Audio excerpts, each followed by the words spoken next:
স্বামী স্ত্রী যখন তারা মিলন করে, আমি আল্লাহ তাদের মিলনের জরিয়তে রক্ত থেকে আমি নুতফা সৃষ্টি করি, আর সেই নুতফাকে কি করি, স্বামীর ঔরস থেকে নিয়ে তার স্ত্রীর গর্ভের মধ্যে আমি জায়গা করিয়া দেই। সুবহানাল্লাহ। এবার আল্লাহ আরেকটা প্রশ্ন করেন, আউযু বিল্লাহি মিনাশ শাইতানির রাজীম। আফারাআইতুম মা তুমনুন আআনতুম তাখলুকুনাহু আম নাহনুল খালিকুন। হে মানুষ, বিয়া করলা, বিবি পাইলা, বিবির সাথে আরামসে ঘুমাইলা, বসে বসে থাকলা, তার সাথে মিলামিশা করলা, তোমার ঔরস থেকে তোমার বিবির গর্ভের মধ্যে তুমি মনি বা বীর্য নির্গত করলা। হে মানুষ, ভাবছো কি কোন সময়, চিন্তা করছো কি কোন সময়, আফারাআইতুম মা তুমনুন, এই যে মনি নির্গত করলা, এটার বিষয় কি তোমরা কোনদিন ভাবছো? আনতুম তাখলুকুনাহু আম নাহনুল খালিকুন, এই মনি কি তোমরাই সৃষ্টি করেছো রক্ত থেকে, না আমি আল্লাহ? কে সৃষ্টি করছে? আল্লাহ। আবার কয়, ثم خلقنا النطفة علقة فخلقنا العلقة مضغة। আমি আল্লাহ পুত্রটির জরিয়তে মাতৃগর্ভের মধ্যে সেই মনের থেকে কিছুদিন পরে একটা রক্তের জমাট, রক্তের একটা ডিব্বার মতো সৃষ্টি করলাম, আর সেখান থেকে একটি মাংসের টুকরায় পরিণত করলাম, মাংস থেকে আমি অস্থি বা হাড্ডির সৃষ্টি করলাম, ফাকাসাউনাল ইযামা লাহমা, তারপর হাড্ডিগুলো মাংস দ্বারা ঢেকে দিলাম। সুম্মা আনশানাহু খালকান আখার, তারপরে আমি আল্লাহ কুদরতে কামাল নতুন একটা চেহারা দিয়া, নতুন একটা জীব সৃষ্টি করলাম, ধরার জন্য দুইখানা হাত, পাঁচটা পাঁচটা আঙ্গুল, চলার জন্য দুইটা পা, দেখার জন্য দুইটা চোখ, শ্রবণ করার জন্য দুইটা কান, সমস্ত বডিটাকে সুস্থভাবে সঠিকভাবে পরিচালনা করার জন্য তাকে আমি আল্লাহ ব্রেইন দিলাম, বিবেক দিলাম। তারপর কয়, ফাতাবারাকাল্লাহু আহসানুল খালিকিন। আল্লাহ কয়, হে বান্দারা শোনো, মহামহিম রব্বুল আলামিন কতই না সুন্দর স্রষ্টা, কতই না সুন্দর সৃষ্টিকর্তা। কিসের থেকে, কিভাবে আল্লাহ পাক কি সুন্দর মানুষ বানাইল। রক্তের সাথে, বীর্যের সাথে, মানুষের চেহারার সাথে কোন মিল আছে? মিল নাই। আল্লাহ কয়, দেখো বান্দা, আজকের দিনে পৃথিবীতে 840 কোটিরও বেশি মানুষ পৃথিবীর জমিনে। কোন একটা মানুষের মুখের চেহারার সাথে পৃথিবীর কোন অন্য একটা মানুষের চেহারার কোন মিল নাই। আছে কি? নাই। আমার গলার সাউন্ড, আপনার গলার সাউন্ড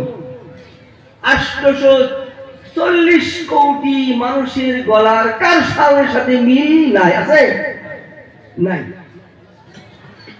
এই যে আল্লাহ পাক আঙ্গুল আছে, হাতের মাথায় আঙ্গুল দিছে, এই আঙ্গুলের মাথায় ছোট ছোট কয়েকটা রেখা আছে, আছে না গো? এই যে থাম ভাই যে সাব্বা মারছে না, আল্লাহ কত বড় হিকমত, এতটুকু জায়গা আঙ্গুলের মাথা, একজনের সাব্বার সাথে সারা পৃথিবীর 840 কোটি মানুষের কারো আঙ্গুলের সাব্বার লগে মিল নাই। আল্লাহ কয় ফাতাবারাকাল্লাহু আহসানুল খালিকিন। হে দুনিয়ার মানুষ, জেনে রাখো আমি আল্লাহ কতই না সুন্দর স্রষ্টা। সুবহানাল্লাহ করেন না? এবার আরেকটা আয়াত শুনি। আউযু বিল্লাহি মিনাশ শাইতানির রাজীম। বিসমিল্লাহির রহমানির রহিম। ওয়াত-তিন ওয়াজ-যাইতুন ওয়া তুরি সিনিন ওয়া হাযাল বালাদিল আমিন। লাকাদ খালাকনাল ইনসানা ফি আহসানি তাকওয়িম। আল্লাহ কোরআনে কারিমে সূরা 3 এর প্রত্যেকটি সূরার মধ্যে এক একটা করে 4টা বস্তুর কসম করে বলে। ওয়াত-তিন, আঞ্জির গাছের কসম। ওয়াজ-যাইতুন, পবিত্র জয়তুন গাছের কসম। ওয়া তুরি সিনিন, সিনাই পর্বতের কসম। ওয়া হাযাল বালাদিল আমিন, পবিত্র মক্কা নগরীর কসম। কইল 4টা। ভাই মুহতারাম দোস্ত আজিজ, মানুষে যদি এমনি ভাবে একটা কথা কয়, আর যদি একটা এই কথাটা যদি সরল সহজ ভাবে না কই, যদি কসম করে কয়, সেটার মধ্যে জোর বাড়ে না? জোর বাড়ার জন্যই তো কসম করে কয়। মহান রব্বুল আলামিন তার তো কসম করার কোনো প্রয়োজনই নাই, তারপরও একটা দুইটা না, এক একে 4টা বস্তুর কসম করিয়া বলে। কি বলেন? লাকাদ খালাকনাল ইনসানা ফি আহসানি তাকওয়িম। আমি মানব জাতিকে অতি সুন্দর করিয়া সৃষ্টি করিয়াছি। সুবহানাল্লাহ। এই আয়াত দলিল হয়ে গেল ফেরেশতা আল্লাহ নূরের সৃষ্টি, ফেরেশতাকে নূর দিয়ে সৃষ্টি করেছে, তারা কোনো দিন গুনাহ করে না, আল্লাহর নাফরমানি করে না। মানুষ মাটির সৃষ্টি, পলকে পলকে আল্লাহর নাফরমানি করে, গুনাহ করে, তারপরে আল্লাহ কয় আমি আল্লাহ গোটা বিশ্ব জাহানে যত মাখলুক সৃষ্টি করেছি তার মধ্যে আমি মানব জাতিকে সবচেয়ে সুন্দর করে সৃষ্টি করেছি। সুবহানাল্লাহ। ভাই মুহতারাম দোস্ত আজিজ, বুঝার জন্য আরেকটু ক্লিয়ার করে দেই। ইরাকের বাদশাহ আব্বাসীয় পিরিয়ডের স্বনামধন্য বাদশাহ হারুন আর রশিদ, আকাশে পূর্ণিমার চন্দ্র ঝলমল করতেছে, বাদশাহ হারুন আর রশিদ ওনার বিবি জুবেদাকে নিয়ে সাগরের পার দিয়ে ঘোরাফেরা করতেছে। পেশাল পাতেছে, গপ্পি কয়ে বলাইছে, হে বিবি জুবাইদা, আমার মনে হইতাছে তোমার মুখের চেহারাটা যেন আকাশের পূর্ণিমার চন্দ্র। এটা গাইন দিছে না প্রশংসা করলো? প্রশংসা করছে, তাই না?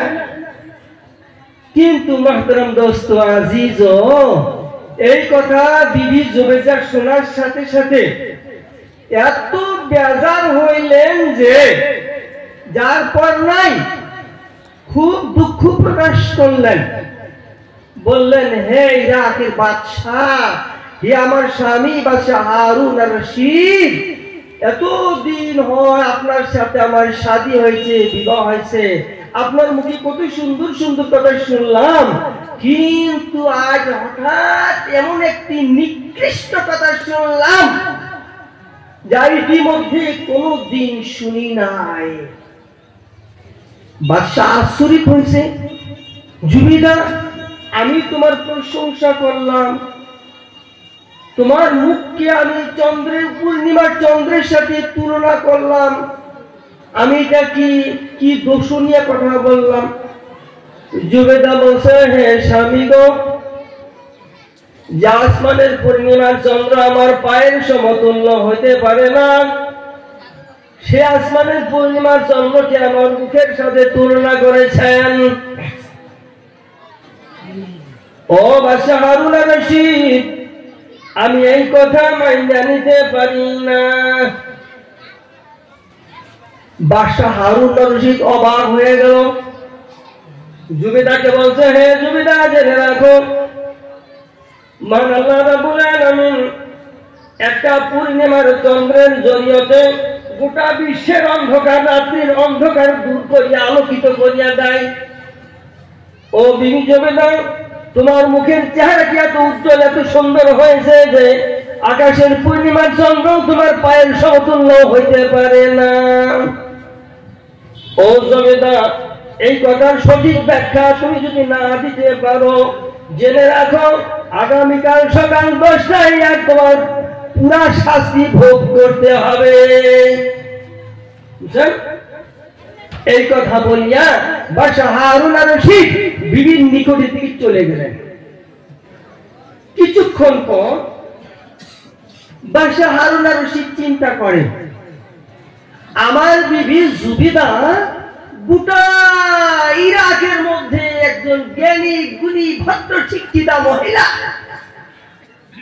এতদিন ধরে তাকে বিবাহ করছি, আমি তার প্রশংসা করলাম, আর আমি আমার বিবি প্রশংসার পরিপ্রেক্ষিতে কি কথাটাই না বললো যার কোনো মিনিং নাই, অর্থ নাই। এবার আবার চিন্তা করে বাদশাহ হারুন আর রশিদ, জানি না আমার বিবি একটা ভুল কইরেই ফেলাইল, আমি বাদশাহ হারুন আর রশিদ আরেকটা ভুল করে ফেলাইলাম কেন? উনি বলছে, যদি তুমি আর সঠিক ব্যাখ্যা না দিতে পারো, আগামীকাল সকাল তোমাকে শুলে দিয়া তোমার প্রাণদণ্ড দেওয়া হবে।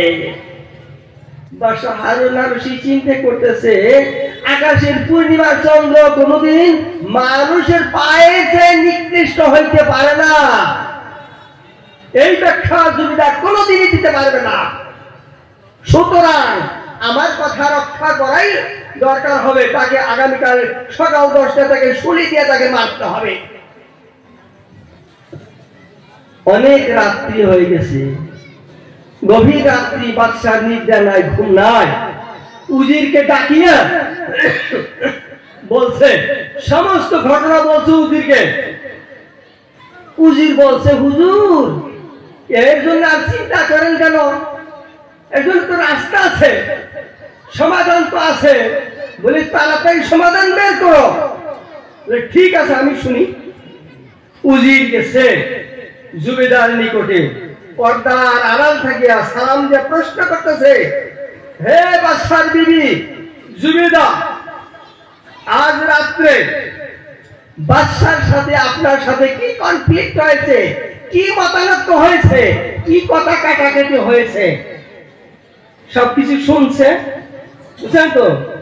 শোনার পরে কয়, হে জুবেদা, আপনার স্বামী তো আপনার প্রশংসা করছে, আপনার মুখের চেহারাকে আকাশের পূর্ণিমার সাথে তুলনা করছে, ভালো কথা কইছে, প্রশংসা করছে, কিন্তু আপনি এত অভিমানী হইয়া আকাশের পূর্ণিমার চন্দ্র আপনার পায়ের সমতুল্য হইতে পারে না, এটা কেমন কথা? হ্যাঁ, আপনার তো বাঁচার কোনো রাস্তা নাই, বাঁচতে চাইলে অতি সত্বর বাদশার নিকটে ক্ষমা চাই। জুবেদা বলে, হে উজির, জেনে রাখো আমি জুবেদা জানি বিশ্বজাহানে কোন মহিলা যদি তার স্বামীর নিকটে ভুল করে, একবার না 10 বার না, প্রয়োজন হলে 100 বার স্বামীর নিকটে ক্ষমা ছাড়া তার কোনো বিকল্প রাস্তা নাই, আমি জানি। তবে হে উজির, জেনে রাখো আজ রাত্রে আমি এবং আমার স্বামীর মধ্যে যে কনফ্লিক্ট হয়েছে, কথা মতানৈক্য হয়েছে, এই বিষয়ে আমি আমার স্বামীর নিকটে ক্ষমার জন্য প্রস্তুত না। প্রয়োজন হলে আমার স্বামী যেন আমার নিকটে আসিয়া ক্ষমা চায়। বুঝছেন? এবারে উজির হতভম্ব, হায় হায়, সারাইবার আয়া দিলে আর বাড়িয়ে দিলাম, এই কথা বাদশার কাছে বললে তো লগে লগে একটাই তার ভাইয়া ভাইব, ঠিক না? উজির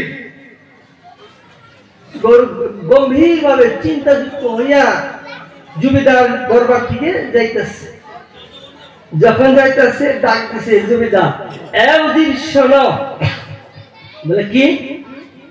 বলে প্রত্যেক দিন যখন ফজরের আযান হয় বাগদাদের মসজিদে, আমার স্বামী ইরাকের বাদশা ইমামতি করে। বলে হ্যাঁ জানি। বলে আজকে যখন রাত্রে পোষায় যাবে, মসজিদে আযান হবে, সুন্নত শেষ হয়ে যাবে, যখন বাদশা ইমামতি করার জন্য অগ্রসর হবে, তুমি জানিয়ে রাখো, তুমি বলবা বাদশাকে, ও বাদশা নামদার হুজুর গো, গোটা জিন্দেগি আপনি বাগদাদের মসজিদে ইমামতি করলেন, আজকে একটু আমি মসজিদে ইমামতি করতে চাই। উজির কয়, আমি ইমামতি করলে তোমার ফায়দা কি? জুবেদা কয়, ফায়দা লোকসান এটা আমি বলি নাই, আমি আপনাকে বলছি আজকে ফজরের নামাজের ইমামতি আপনি করবেন।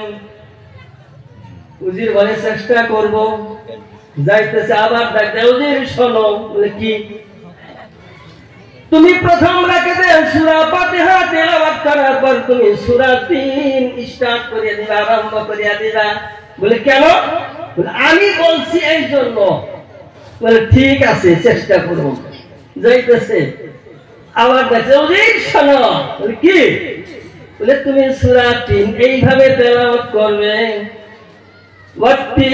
والتين والزيتون وطور سينين وهذا البلد الأمين لقد خلقنا الشمس والقمر في أحسن تقويم। ওদের তুমি জানা বলো না, لقد خلقنا الإنسان في أحسن تقويم। বুঝছেন? মন্ত্র শিখাইয়া দিল। উজির আরবি মানুষ, আরবি মানুষ না, শামস মানে কি তাও জানে। শামস মানে সূর্য, কামার মানে চন্দ্র, অর্থ জানে না। উজির এবার চিন্তা করে, এই জন্যই তো এই বেটির এত অহংকার। হ্যাঁ, এবার আর বাদশার চিন্তা, উজির আর চিন্তা নয়, বক ফুলাইয়া বাদশার নিকটে হাজির। বাদশা হারুন আর রশিদ মাথা নত করে বসে আছে। জিজ্ঞাসা করছে, উজির খবর কি? হুজুর হিতে বিপরীত, ছাড়াইবার যে ডরাইয়া দিছি।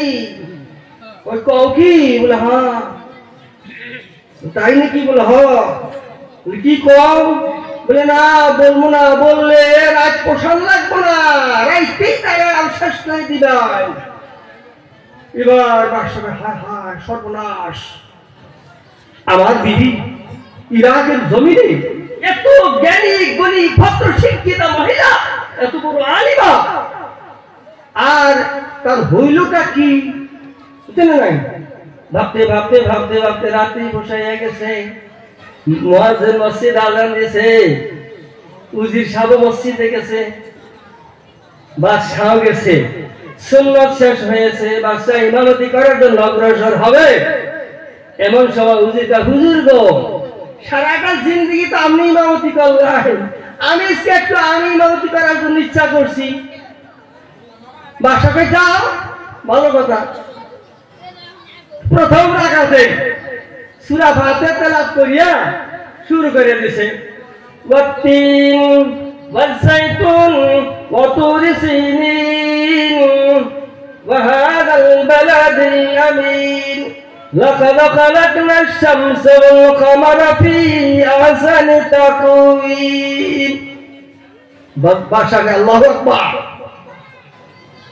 আল্লাহ আকবার মানে বলেছে, বলে লোক দেব না।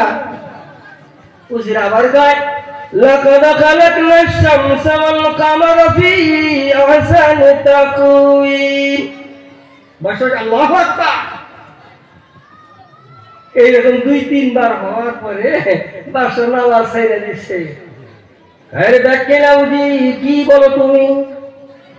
রব্বুল আলামিন একটা না, দুইটা না, তিনটা না, 4টা বছর কসম করিয়া বলেন, ওয়াত্তিন ওয়াজ-যাইতুন ওয়া তুরি সিনিন ওয়া হাযাল বালাদিল আমিন লাকাদ খালাকনাল ইনসানা ফি আহসানি তাকওয়িম।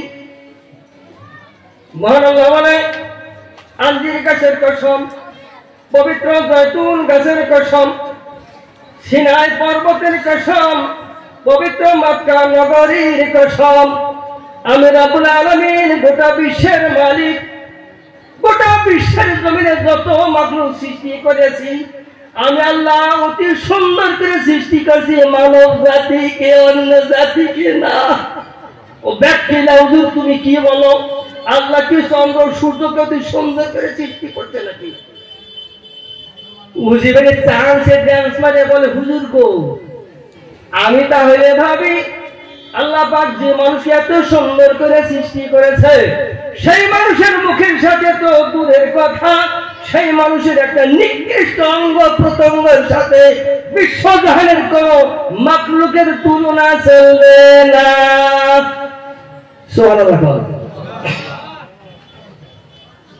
ভাই মুহতারাম দোস্ত, এবার আল্লাহ পাক শুধু মানুষকে অতি সুন্দর করে সৃষ্টি করে ক্ষান্ত থাকে নাই, গোটা বিশ্ব জাহানের মধ্যে যত নিয়ামত আল্লাহ সৃষ্টি করছে একমাত্র মানুষের উদ্দেশ্যে সৃষ্টি করছে। সুবহানাল্লাহ। উদাহরণ, সুন্দর একটা উদাহরণ দিব, দয়া করে শুনবেন ইনশাআল্লাহ। একজন গরিব মানুষ, গাধার মালিক, একটাই সম্পত্তি গাধা। গাধার পৃষ্ঠে চইরে বহরির বাজারে যায়, শিকারবিঘা বাজারে যায়, বুঝলেন না, বিভিন্ন বাজারে যায়। আর এই যে গ্রামের যে গঞ্জের দিকে দোকানদার আছে, যে দোকানদার চাইলের বস্তা, লবণের বস্তা, আটার বস্তা, হ্যাঁ, এগুলি বহন করে নেয়। রাস্তার পার দিয়ে কি সুন্দর সুন্দর ঘর, আরসিসি বিল্ডিং, বুঝলেন না, দেখিয়া মনে মনে আল্লাহ কয়, আল্লাহ আমি তো গাধার মালিক, আল্লাহ যদি আমার অটোমেটিক্যালি এইরকম সুন্দর একটা বিল্ডিং বানাইবার তৌফিক দিত। বুঝতে পারছেন? ওই সে গাধার মালিক দোয়া করে কি, আল্লাহ যদি আবার এইরকম 3 তলা একটা বিল্ডিং বানানোর তৌফিক দিত। আল্লাহ তার দোয়া কবুল করলেন। সুবহানাল্লাহ। গাধার মালিক একদিন যাইতেছে রাস্তা দিয়ে, গাধার পিছনে শোয়া দিয়া দেখে রাস্তার পাশে একটা বড় একটা টুপলা, একটা ব্যাগ মোনা পড়ে আছে। গাধার মালিক গরিব মানুষ না, গাধার পিছন থেকে নামছে, দেখে কি দেখি, ভাবছে যে সোনার টাকা যদি হইতো তাইলে তো আর কোনো কথাই নাই। সোনার টাকা না হয়ে তো রূপার টাকাও হয়, তাও তো একটা কথা, তাই না? তো দেখছে মোনাটা উঠেছে, অনেক ওজন, গধুর। তো মুখাটা খুলছে, রশিটা বান্ধা খুলছে, খুলে দেখে যে সোনার টাকাও না, রূপার টাকাও না, কিছু রং বিরঙ্গের পাথর, কিছু রং বিরঙ্গের পাথর। বাইন্দে টুকরোটা বাইন্দে বাসায় নিয়ে বিবির কাছে দিছে। বিবি পান হাদা খায়, জিজ্ঞাসা করছে পান হাদা শুননি, বলে আসলে মনে নাই। আতাইলে বাতাইলে কিছু কইছে, সহ্য করছে, কি করবো আর উপায় নাই। শেষে টুকরাটা দিছে, এটা কি বলে রাস্তার পরে পয়সা আসছিল, দেখো না কি। খুলে দেখে কিছু রং বেরঙের পাথর। এইটা দিয়ে আমি কি করবো বুঝলো নাই। রান্না করে ঘষির মাছা থাকে না, ঘষির মাছার তলে দিয়ে ভালো দিয়ে দিচ্ছে, বুঝলেন তো। বাসা নদীর ধারে, ফাল্গুন চৈত মাসে দিন, চীনা বলছে নদীর ধারে। চীনা পাকলে বাউয়ে খানা। গাদার মালিক পুনারে কইছে, বাবা এই যে চীনা ভাই যাইছে বাউয়ে খায়, বাউই গুলো খেতাই ও পোলাই ঘরে কি ধুলাই খা মাটি গাও নাই, কোনো কিছু নাই, কিটা দিয়ে যাবো যাকে যাকে বাউই বসির মাছার তলে কিছু ইটা পাবো বুঝলে। তারা সত্যি সত্যি ইটা তো পাই না, এটাকে একটা ব্যাগ মুনা দেখে যে বড় বড় রং বিরঙ্গি পাথর হাতে কিনে নিয়ে চীনা খেতে বই খেতায়, খেতে খেতে শেষ দিছে। একটা পাথর রয়ে গেছে, বুঝলেন তো, মাটির তলে ধুলার উপরে বইরা গেছে। গাধার মালিক একদিন জিজ্ঞাসা করছে বিবিরে, যে আমি যে তোমার একদিন এক ব্যাগ দিছিলাম, অনেকে পাথর ছিল রং বেরঙের, কি করছ? কয় এইটা আমি গোসির মাথার তলে দিয়েছিলাম, গেদা হেগা চিনা খেতের বাউই খেতের সব শেষ দিয়েছে। একটা দুটাও নাই, কই কি জানি। তো গাধার মালিক তালাশ করতে করতে দেখে যে একটা পাথর রয়েছে, ধুইয়া ঝকঝকে দিয়ে বালুতে হুটাটা পেঁচাইয়া পেঁচাইয়া গাধার গলায় লাগাই দিছে। করে লাগাইছে, গাধার গলায় লাগিয়ে দিছে। গাধা মানে গাধা নিয়ে এবার বহরি বাজারে গেছে, বুঝলেন তো। রোজ খুব চড়া, বহরি বাজারে সোনার কর্মকার নাই, সোনার কর্মকারে চুকি পড়ছে, গাধার গলার থেকে জিলিক মারছে, বুঝলেন তো। আশ্চর্য হয়ে গেছে, আরে গাধার গলার থেকে এরকম জিলিক মারছে, এটা কি? আস্তে আস্তে নিকটে গেছে। গাধা যখন ঘাড় এদিকে ঘুরায়, ওইটা সূর্যের পরে একদম চমকাইতে থাকে, বুঝলেন তো, চমকা।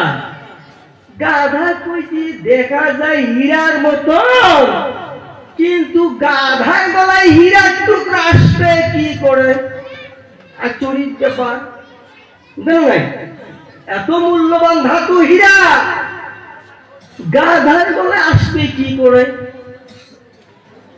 ওই খালে তামসা দেখতেছে, ভাবতেছে এটা মালিকটা পাইলে মালিকের সাথে ছলে বলে কৌশলে এটা আত্মসাৎ করার একটা ফন্দি তৈরি করা লাগবে, ঠিক না? কিছুক্ষণ পরে গাধার মালিক আইছে, সালাম দিছে বা কথা বলছে, বলছে ভাই তোমার গাধার গলায় ওটা কি লাগাইছ? গাধার মালিক একটা চোখে দেখলো না, চোখ নাই, ওটা কি? বুঝলেন তো। এবার সোনার কর্মকার জুয়েলার চিন্তা করতেছে, নিশ্চয় গাধার মালিক এটার মূল্য বুঝে, কথার যেরকম চুট, এটা তো নেওয়া সম্ভব। এটা হেটা কইতে কইতে কইতে কইতে জিজ্ঞাসা করে ফেলাইছে, ভাই পাথরটা বেশ পানা, ধমকি দিচ্ছে। আরে আমার কিসের অভাব, পাথর বেশবো কেন?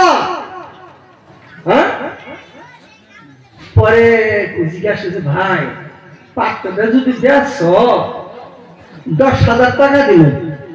কত? 10,000 টাকা। শুনিয়া গাধার মালিক দাঁড়ানো ছিল, খাস করে মাটিতে পড়িয়া হাত পা ছটফট করতে লাগলো, দাপাইতে লাগলো।